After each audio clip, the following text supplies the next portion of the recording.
Encore une fois, la diplomatie française s'est prosternée devant la monarchie marocaine à travers la lettre d'Emmanuel Macron adressée au roi du Marzène, dans laquelle il juge que le plan d'autonomie du Sahara occidental proposé par le royaume marzénien serait la seule base pour régler le conflit.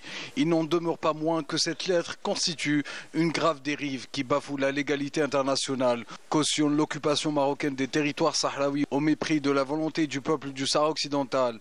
La classe politique française n'a pas tardé à réagir. Plusieurs partis ont dénoncé la décision du gouvernement français, la qualifiant d'erreur politique, économique et diplomatique, dont les conséquences seraient lourdes pour la région et pour l'Europe. Pour moi, c'est une grande trahison de la Charte des Nations Unies. C'est quelque chose qui est choquant, qui va choquer beaucoup de Français. Que mon pays aujourd'hui j'allais dire, se couche, parce que c'est un peu ça, se soumettre totalement aux desiderata du royaume, c'est choquant. Le royaume, depuis des mois, voire des années, fait un peu un chantage à la France pour qu'elle reconnaisse la marocanité. Jusqu'à maintenant, les pouvoirs politiques, le président de la République, ont résisté à cela. Et c'était tout à leur honneur.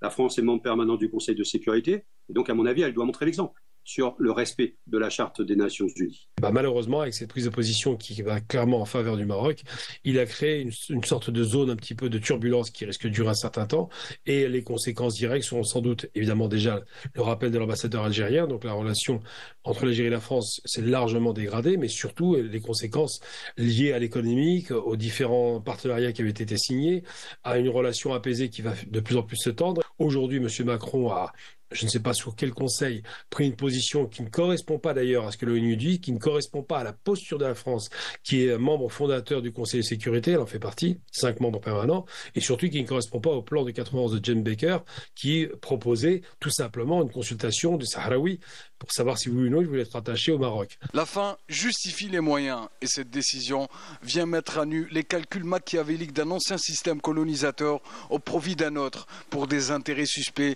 qui ont de tout temps méprisé les peuples à leur droit à la liberté et l'autodétermination.